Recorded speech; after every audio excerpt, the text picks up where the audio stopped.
Been one of the worst performing S&P sectors so far this year, falling nearly 20%. Now, Morgan Stanley sees opportunity within that space in the REITs, which is why we wanted to do this, Josh. You just have your Simon Property Group holding. You also have Invitation Homes. They see modest Q2 beats and 2022 guide raises. They're pretty positive on Simon, but what's your view of REITs here?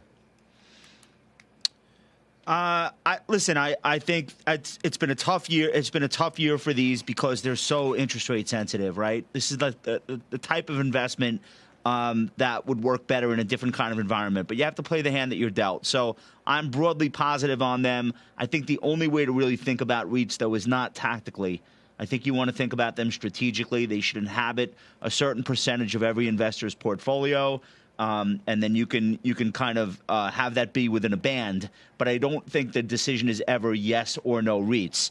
The main thing I want our viewers to understand is that the income that you're paid to own a REIT, which is most of the reason to own these things, is not a dividend. You're being taxed at ordinary income rates.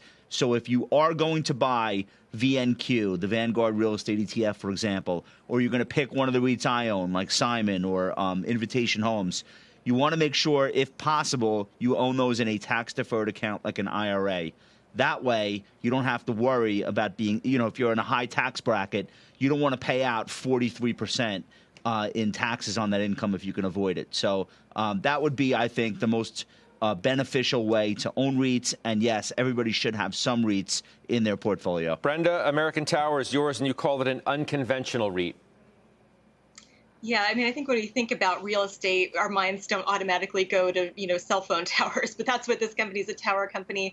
We continue to think there's going to be ongoing need and growth within this part of the industry. And we really like the defensive nature in general, because this is, a great source of very predictable revenue that's coming in here, unlike some of the other REITs out there where some of their futures are really in question, like office-related REITs.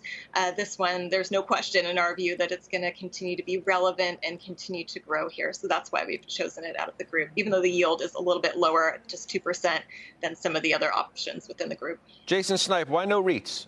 Do you have any real estate exposure at all? I really don't. I mean, our real estate exposures on the housing side, the HD and Lowe's, and interest rate, as Josh mentioned, interest rate sensitivity, I think it makes it a tough spot for it.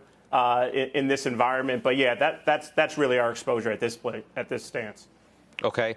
Jim Lebenthal, Camden Property Trust, CPT is yours. Tell me about it. Nice apartment REIT that's growing in the Sun Belt of the U.S., which is exactly where people are migrating to.